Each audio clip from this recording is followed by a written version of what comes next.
Hey, it's the big episode 60 of Horns Up. We've turned 60 episodes old, Peter. Congratulations. Yeah, man, and congratulations to you too. Thank you so much. So, how's it going? Monday morning, so you can imagine. Yeah, not your typical Monday mornings, though. Yeah, and I've been seeing a lot of people saying, "Oh, no Monday morning blues anymore." Yeah, it's weird. Days are just melding into one another at this point.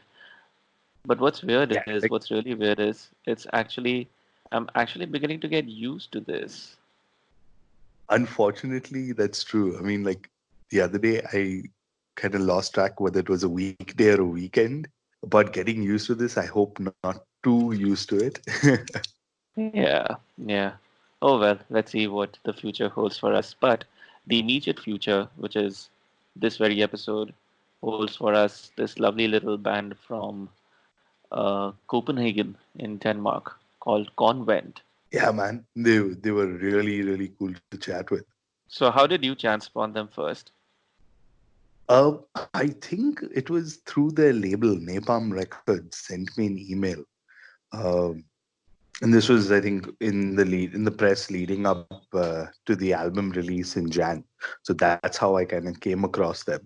But I believe there was in like the online space a buzz about them soon after their demo release. So that's how I kind of was very keen on checking out who this band were. Weirdly enough, I didn't have a clue as to who they were until I guess I saw somebody recommend it on one of the sites, and I decided to have a listen. And well, what do you know? The debut album makes for pretty good death to metal.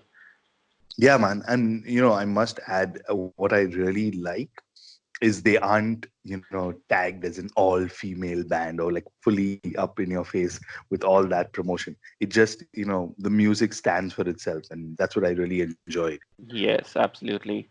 So let's get into that chat. We managed to chat with them last week, and here's that conversation for you.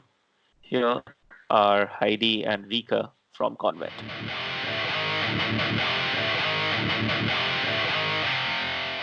And now we've got the girls from Convent here on Horns Up. Hey, Heidi and Rika, right? Did I get that Yeah, right? Did I get the pronunciation right? that's right, Rikke. Awesome. How are you guys? How are you girls doing today?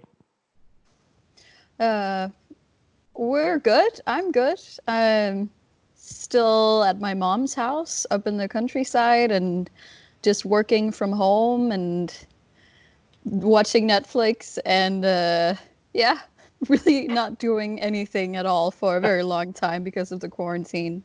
So, yeah. Yeah, Okay. me too. I'm just locked up at home and also working from home. I feel like the circumstances taken into consideration, I think I've been quite lucky. Like I'm able to work from home, and yeah, I've got my boyfriend here, and so I'm not completely alone and going crazy. So yeah, there's something to do, and like I'm not completely alone, but I do miss rehearsing with the band. Yeah. That's a big part that's missing right now. All right. So, off the top of your head, how has the last week been? And let's start off with Rika. This is just your space to just vent. Yeah. So as I said, I think I'm keeping busy. I'm not getting 100% cabin fever, not Mhm. yet. So I feel like there's a lot of things to be done, like with work, and a lot of things to plan with the band. And we've had some meetings with our booker and people who are involved with the band. So like there's a lot of things to do that we can do from home, but of course meeting up and rehearsing together and brainstorming together is definitely something that's missing. And I really can't wait to get back into the rehearsal space and just be creative with the others, because we can meet up on Skype, but it's just not the same thing being in a room with a drum kit and with instruments and microphones, and yeah, it's a big part missing, I think. Yeah, yeah, it is. Mm. How about Right. you, Heidi? So, I'm finding it difficult, mostly because of all the uncertainty around the world. Watching the news, seeing how this is unfolding in other parts, in the U.S., for example, that really affects me because I'm thinking about how many people this is going to affect badly upon, people who don't have health insurance and stuff like that. It's something I think a lot about, and I think it kind of hit me this week, the uncertainty of it all. And we Yeah. had a big meeting with our booker, and he told us about how bad it was for the whole industry, and how it was like 1 year was like taken out of the calendar and everything was moved, and how hard he was trying to find new dates for shows because everything is like being moved. So I'm definitely grateful that we live in a part of the world where we have a lot of security and a lot of safety, but there's a lot of places where that's not the case, and I'm thinking a lot about that. Yeah. Yeah, yeah. It's a weird yeah. time, but in this weird time, all we can do is hope. Yeah, for sure. Yeah, and have faith in our healthcare systems and scientists who are working, nonstop on finding a solution. And yeah, it's kind of out of our hands, but we just have to have faith in the right people. Yeah. Right. Yeah. Let's dive a bit into the music. I mean, I know it's been a couple of months since your debut album, Puritan Masochism, released. How do you feel looking at the past couple of months? The response has been to it so far. It has been insane. Even before we released the album, several months before, we started getting requests for interviews all around the world, and it really came as a surprising thing to us because we never knew that people would actually really like it. Because you never know when you make music and it's your first album, like how is people gonna react to this? But we've been really, really lucky, and so many people have been so kind and responded so well, and the tour was beyond anything we could have imagined. And yeah, we're just very, very grateful and very happy. We want to talk a lot about the album, but before we do that, let's get to know you and the band better. So, when we were looking up, you guys formed in 2015, and from what I read, this is the first band for most of your members. So, was this the sound that you all originally started out with, or how did you all decide to play, death doom metal? I think that this was the sound that we started out with. And we never sat down and said, okay, we're going to form a doom band or a death metal band. We just agreed that, okay, we want to play something that's a bit heavier, so preferably in the metal genre. And we just played what we felt like. And like Heidi and Sarah, they were just working on riffs at home and brought them to the table, and that sort of formed our sound. But we never sat down and said, okay, we're going to form a doom band. It just sort of happened. Yeah. Okay. I read somewhere that one of the first songs you guys jammed out to as a band was Seven Nation Army by the White Stripes. Is that true? Yeah, that's true. Yeah, because I had just started playing bass, so that was all I could do at the moment. It was the only song I knew how to play. Yeah, we just had to pick the easiest thing that we all could sort of play or or practice on. So I completely understand that sentiment, because one of my first ever bands was formed because the three of us jammed together to the same song because it was the only song we could play together. Yeah. Okay, so here's my take on this. I think an official Konvent cover of that song would be a treat. I mean, it's repetitive. It's very bass heavy. Sure, it's a little poppy, but I'm sure Rika could completely just change the vocal style around of that. Any thoughts on that idea? Have you guys thought about it at all? Actually, not. We're thinking about like just doing another cover of another band, but just like in the rehearsal space.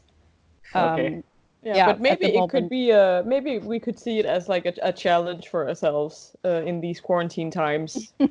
Maybe thinking in a new direction. Yeah. Yeah. Yeah. Have you girls ever tried jamming via Skype? I've done it once, and trust me, it's an experience. We have not No, actually. but maybe it's not the worst It's fun for the idea. drama. Yeah. Yeah. I think maybe our neighbors would complain. Or maybe they'll actually be like, "Oh my God, this is great. We finally get to hear some good dead doom metal." Yeah. What a relief. Yeah, not the worst idea. Yeah. So, so 2017, you all released a 4-track demo, and that got quite a bit of attention. Were you surprised by the response that you all received then? Yes, Yeah. because we didn't send it out to anyone. We didn't send it to any Okay. reviewers or magazines or anyone. It only gathered the attention mostly on its own. I think just from people here in Denmark talking about it, probably because people also thought this is an exciting new thing, like Mhm. in this constellation. And yeah, but yeah, we were very surprised. Yeah. Yeah. Yeah, it was I think the main reason why we wanted to do a demo was because we'd been in the band for 2 years at that point, Mhm. and we just really wanted to show people something, or like if we said I'm in a band, and then actually being able to show people something, or say go listen to this demo on Spotify or whatever. It was a great feeling of achievement when we finished that demo. I remember. Mhm. Yeah, it felt like, okay, now we're actually a band. We have something out. Yeah. Okay. And, personally, I enjoyed listening to Puritic Masochism because of, the dark and bleak vibe that the entire album had, especially on, the last two songs, Ropes Part 1 and 2. Was What was the reference or inspiration for these tracks? So we actually started from usually when we write songs, we usually start with a riff, like a main riff, and then we build the song from there. But Ropes Part 1 and 2, they started out with an idea for lyrics that Sarah actually brought up. She really wanted us to write a song um, about knowing someone who was going through a hard time, and wanting to help that person but not being able to. So we wrote Ropes Part 1. It didn't have a title at that point, but then that sort of catalyzed like me thinking, okay, maybe it would be cool to write another song, but from the other person's perspective.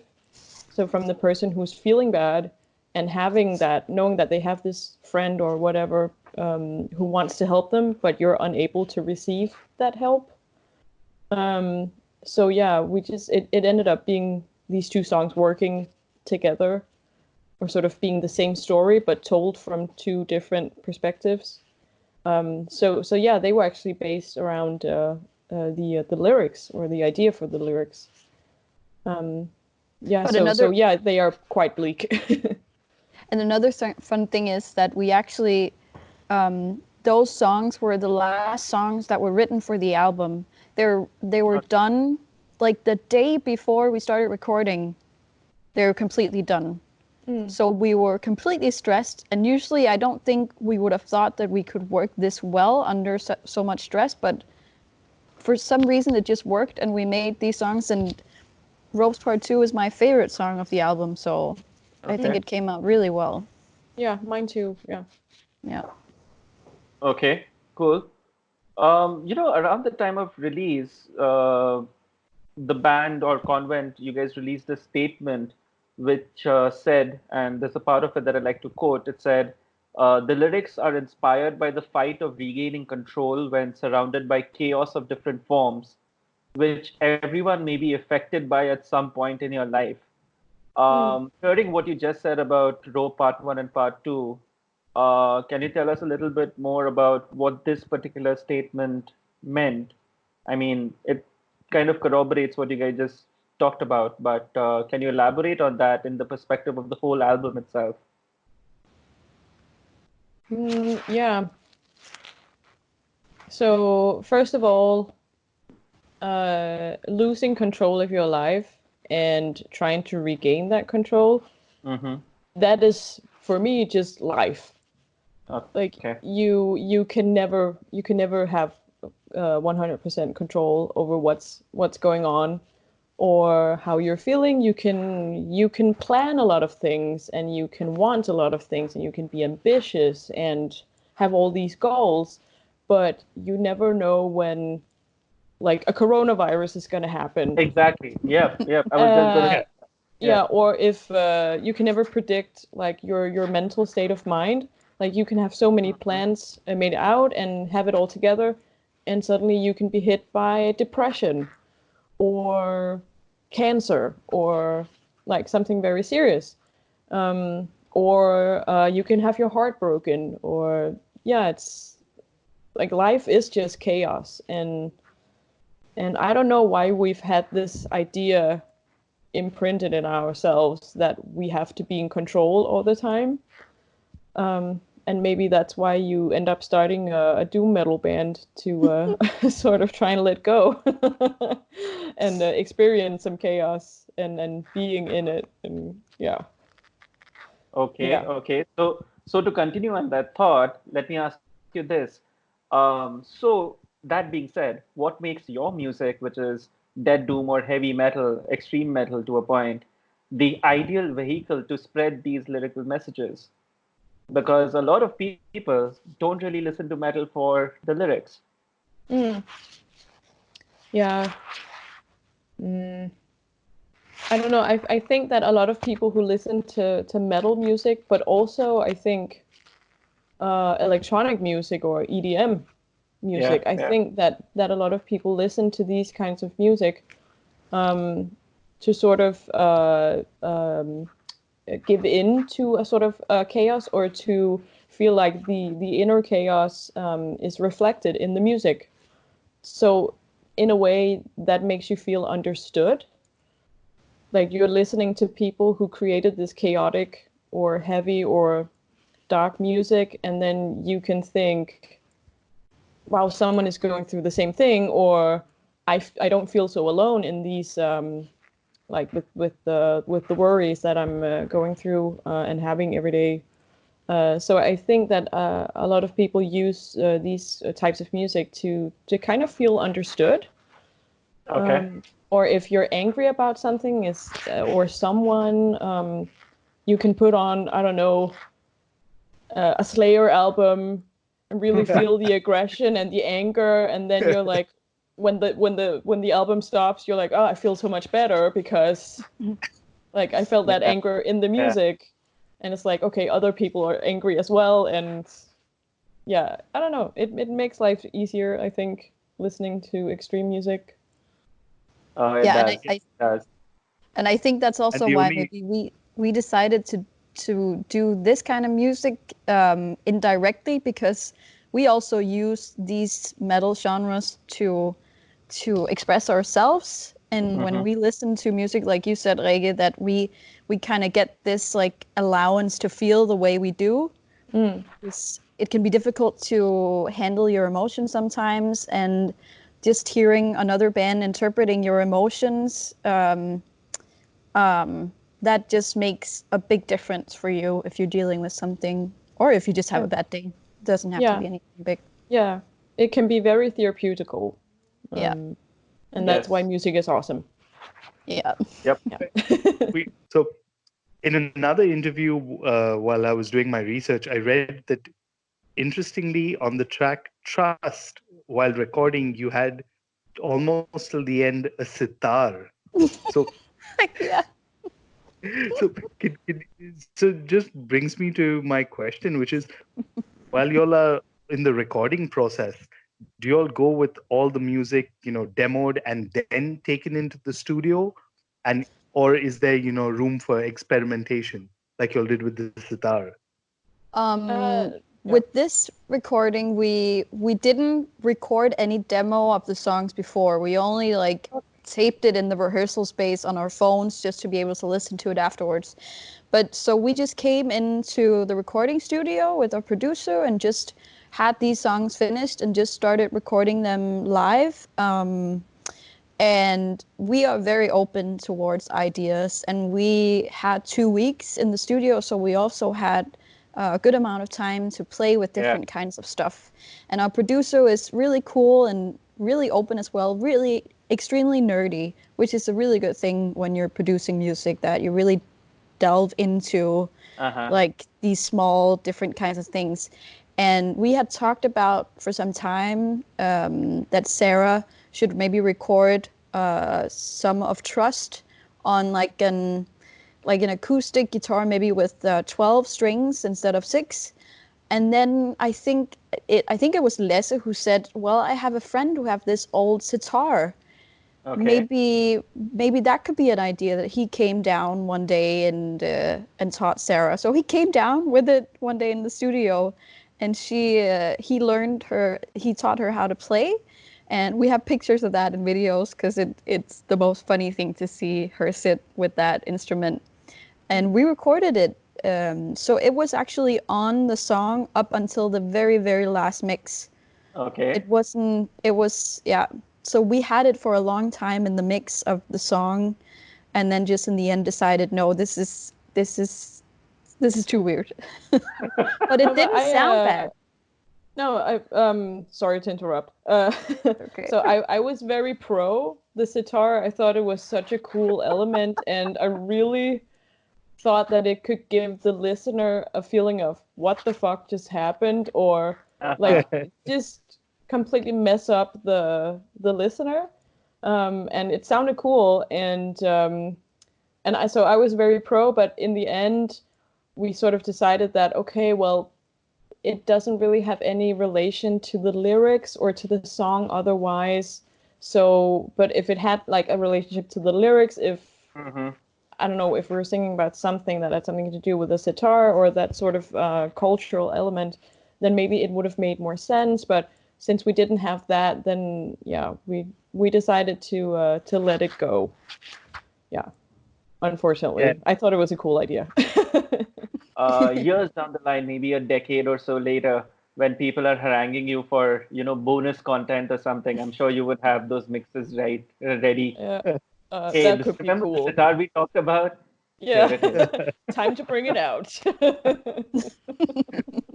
And while I was listening to the track later on, I was like, after reading this, I was like, how would it actually sound with the sitar? Which Yeah. parts? I was curious. This part, that part. Yeah. It was the beginning, the riffs, the do, and that actually Okay. sounds really beautiful on the sitar. Yeah, Yeah. very. Yeah. Now I can imagine it. Yeah. Yeah. Hmm. Yeah, and I Okay. just thought it was such a cool idea that it was actually Sarah who played it, that we didn't get Yeah. an accomplished sitar player to do it, but that she was actually doing it. I thought that was so cool. Yeah. Or that you also you could have just added a patch on your guitar processor to sound like it. I mean, it would end Yeah, up sort of sounding fake something it. like Yeah. whatever I made home. But yeah. We wanted the true version. Yeah, the true Exactly. version. All right. Okay. So at this point, we'd like to play a track from Puritan Masochism. I'd like the two of you to duke it out. Which one should we play and why? Well, we both talked about Ropes Part 2 being our favorite track. Yeah. So maybe that one? Yeah. Okay. And why that one then? Just because it's the favorite? Yeah. But I also think it has it both has the quiet and the more heavy elements, and I think there's something beautiful and something evil in it as well. And I from a personal point of view, and I think we all feel that in the band, that it has a really deep meaning with the lyrics as well, because it is something everybody can relate to, being in a dark place in your time and seeing someone trying to help you and not being able to grab that help, and not really knowing what's going to happen to me. Yeah. Yeah, I think it's a good song for the times that we're in now, Yeah. where everything is just chaos and everybody's afraid. And people are actually hospitalized and sick. Yep. Yeah. I think it's let's dedicate this song to those people. It's gonna be okay. We're gonna get through this.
Konvent, repetition forms the base of most dead doom. Would you agree?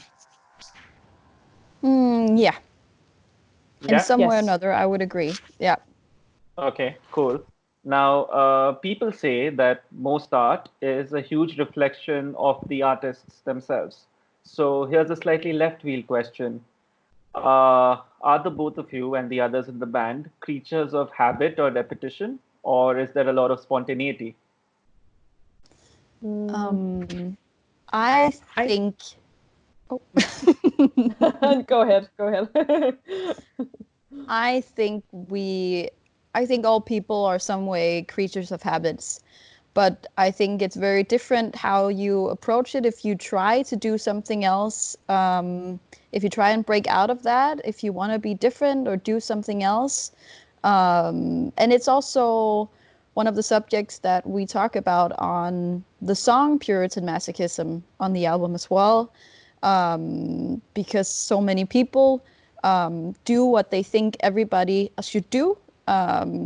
And they think they have this idea, well, I have to live my life like this because other people do it like this, so I should be the same. I should diet. I should do like I should be like everybody else. But this Yeah. song is about trying to say like you don't have to be like everybody else. You can do something else, and you can break out of that as well. You don't have to live like this. And I think maybe that song is also a reminder to ourselves, in a way. I don't know if that's how you felt when you wrote it, Rikke, but Yeah, that's how I feel about it as well. That, yeah, yeah. absolutely. Just a constant reminder of, try to stop up and try and see your life from, like, from the outside, and try and, assess why are you doing the things that you're doing? Like, what are you trying to achieve? Who are you trying to please? And if it's not yourself, then why are you doing it? Or, like, who are you trying to please? And just make sure that you're always trying to live your best life, or the life that makes you happy. Um, and if you're not happy, then ask yourself, how come? Is it because, I don't know, is it because I want to please everybody else, or I think that they won't love me, or whatever? Um, yeah, just try and ask yourself that question a few times. Yeah. All Okay. right. Cool. So I was on your Facebook page and watching some of the videos from your recent tour, and I saw one video which really stood out for me was where I saw you, Rikke, crowd surfing. So, I mean, tell me about that moment, because for me, and my real question is, can you describe those feelings? Playing these songs after working on them for a couple of years. What was it like? Well, actually, on this tour, that was actually the first time I've crowd surfed when we're Oh gosh. playing, and and Such a rush. yeah, and I was like, why have I only started doing this now? And I was like seeing my every chance to get out there again, and so it happened like I don't know, 3 or 4 times on on this tour, and I mean it's so much fun. I mean, of course, you're afraid that people will drop you, but I or don't Yeah. know, or if that that happens, it they will catch you. happens. So yeah, you just have to assess, like, are there enough people? Mhm. Are they too drunk to carry me? Whatever. But yeah, you just got to do it. But And I yeah, think you it's also, so much fun. oh, sorry. I think you also just felt it in that moment that night because it was our first sold out show outside of Denmark. Mhm. And it was such an amazing feeling that night. So many people and people being so happy and so positive, and we went up on that stage, and I think in the end we played Squares, and that's a bit more like a more fast track, a bit more energy, and I think you just felt it. It was just the right moment, and I remember seeing you doing it and just completely cracking up because we had talked about it so many times, and it was just the funniest and best feeling to see it happen in Yeah. reality. But Yeah, that was not the first time it happened on tour. was The it? first time Wasn't it? the first time it happened was in Odense. which is a small town in Denmark. Wasn't that after? No, What? no, I'm pretty sure. Fuck. Yeah, No. I think Hamburg was the second time. What the? Okay. But there's been a lot of dates. It's a while back now, so it's all like melting together. Yeah, but all times were great. All right. So, do you all listen to a lot of music, like metal music, in your free time? And if you can you tell us what you're currently listening to? Yeah, we do. What's the latest metal I've listened to? I've listened to a lot of 80s music lately. Okay. What's the last metal I've listened to? So I think the last track I listened to was a cover of like made from Thou and The Body. They made a cover of Fleetwood Mac, like a Fleetwood Mac song. Okay. That my boyfriend just played to me when we were having lunch. And yeah, I think that's like metal track I've listened to. But what else? Wow, there's so many. Do you want me to say it while you think? Yeah, absolutely. Yeah. So I got asked a few months ago to do like a DJ set with a very known metal musician in Copenhagen, and because of that, I had to make first name Lars, second name Ulrich. No. Okay. We're not in That that. would be the dream. Just checking. He don't really do appearances in bars in Copenhagen. But no, so I had to do like a playlist with all of my favorite metal tracks that has inspired me since I was younger. And when I was working yesterday, I just put it on and I was like, oh my God, there's so much music that I completely forgot about. And for example, it's not old bands, but it's something I haven't heard for several years. But bands like Black Peaks, it's a band from the UK. They toured with Deftones and stuff like that. They're really good. A band like Nails. Ooh, Yeah. Is something everyone in the band likes, and I just listened to some of their older albums, and it's so heavy and evil, and it's like No it's, compromises. no, it's so good. Yeah. Have you thought of something like it? I think maybe Nails was the last I listened to as well. Yeah. Yeah, probably. I don't know. I usually listen to music when I'm riding my bicycle around Copenhagen if I'm going to work or when we're going out to practice with the band. But I haven't, been out for several weeks. Yeah. So I'm also actually kind of facing that same brand because a lot of my music I hear is also commute music. Yeah. And because there's no commute, I mean, yeah. You don't listen to that much. Yeah. I do, but it's different. Yeah. I understand that. Yeah. I just actually 2 days ago, I watched the movie Lords of Chaos about mayhem. I watched it with my mom. Oh wow. What was that experience? What was that experience like? She was a little bit shocked. I had prepared her for some of it, but some of it I forgot what was going to happen. So some of it I was pretty taken back by myself because some of the scenes and the murder scenes and some of them are very explicit and long. So yeah, but I don't at all condone what a lot of black metal bands have done, but I like certain genres of black metal for the music part itself. And so I started seeing some more concerts these few days on YouTube just because I like the tone and the guitar tone and stuff like that. Yeah. Just as a follow-up to that experience, how does your how do your families take to you being uh, an all-female heavy metal band in this day and age? We get so much support from our Yeah. Okay. families. So actually, on the last leg of our tour, Heidi's mom came along, and my dad came along Okay. Oh, my as the mom was with us the drivers. whole tour. Yeah, she was with us the whole tour, and Yeah. yeah, and then my dad came along for the last leg of the tour just to help with the Look at her. driving because we had some pretty far distances to cover, and yeah, She so was trying to it do was a this. family trip. Awesome. Sounds Awesome. like it. Yeah. Yeah, Yeah. that's great. We're very, very lucky.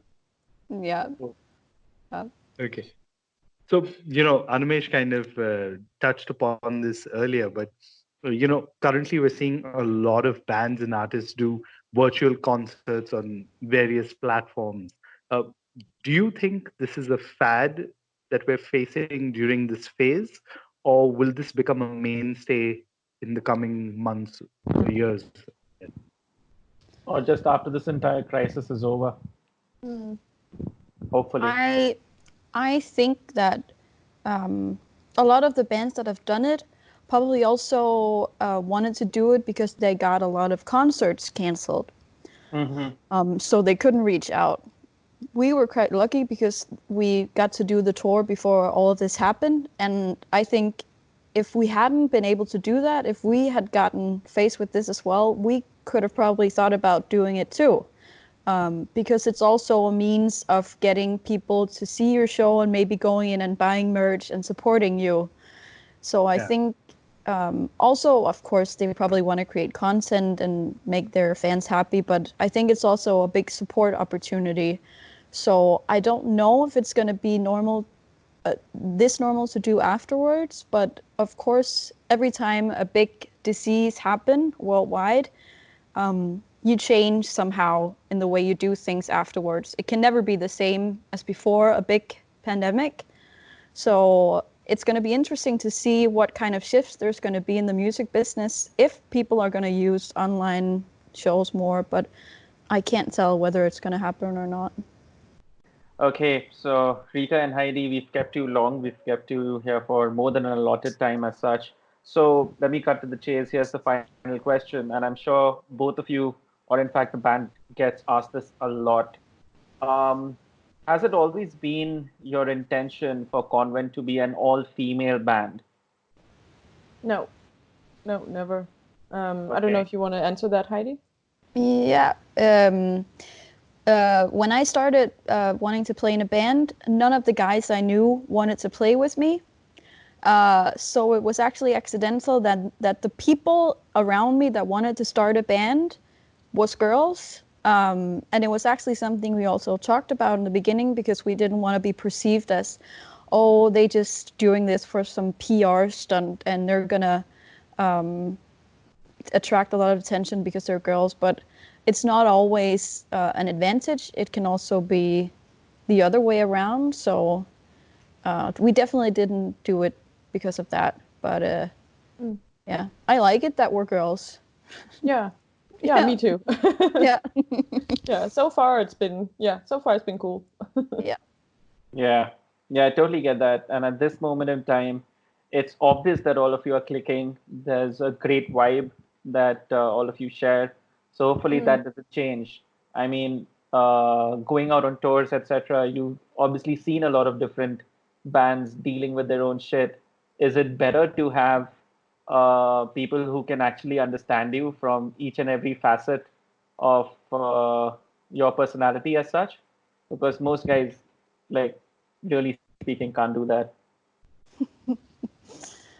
Um, I think it's an advantage if we already are girls in the band to just be girls.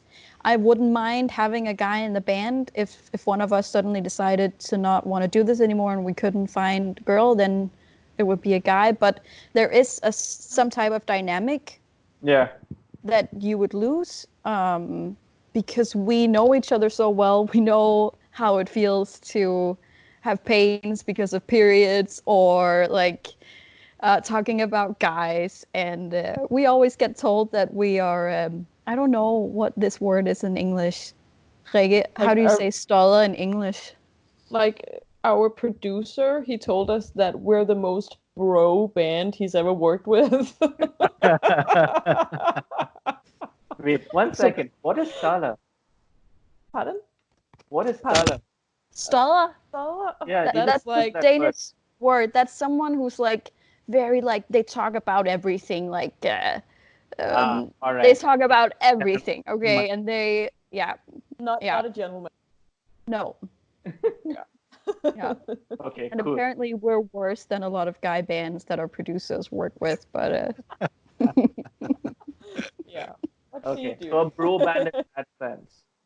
yes. Alrighty. Heidi and Rika, thank you so much for sparing some time out and doing this with us. I hope it was as enjoyable for you as it was for us. And hopefully, maybe some years down the line or whatever, maybe we can have Konvent here down here in India. That would be Yes. wonderful. Yeah, it'd be We would really love to cool. come. Yeah. It's definitely not completely out of reach at some point. Let's see. Mm. Awesome. All right. Fingers Okay. crossed. Fingers crossed. And on that note, horns up to both of you. Yeah, What's up to you?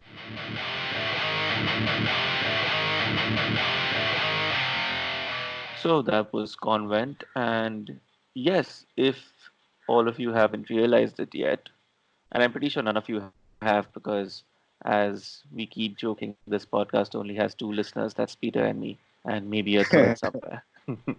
But yeah, Sure, I sure. think we are just using this time to our advantage, and we are trying to record 2 episodes in a week. We've already reached out to quite a few musicians for interviews, etc. You're gonna be hearing our chat with Thomas Yeager from Monolord, or actually Monolord fame, who's going to be talking about his upcoming album and recently released single, A Solitary Plan. Watch out for that, or actually listen out for that on coming Friday. And we've got some pretty big names too, which we will be revealing in times to come.